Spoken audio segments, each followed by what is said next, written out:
Good morning mga kabisote. Halika, samahan niyo akong mulit maglalamas na naman tayo ng mga sangkap para sa ating simpleng pananghalian. Naglagay lang po tayo dito ng bawang, luya, tanglad, at sukang puti. At magpipiga din po tayo dito ng kalamansi. Maglalagay din po tayo ng paminta. Isunod din po natin yung nabili nating lemon soda. Maglalagay din po tayo ng konting toyo para may kulay po ang ating marinade.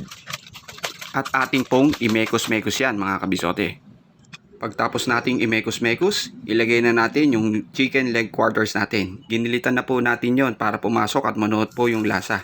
Naglagay din po ako ng konting paprika.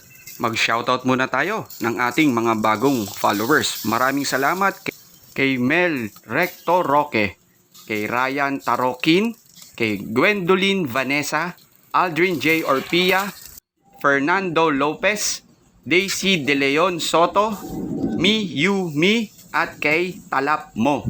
Ayan mga kabisote, finishing touches na to. Maglalagay na tayo dito ng ating chicken oil. Nako, tsak kabisote, mapapalaban na naman tayo neto.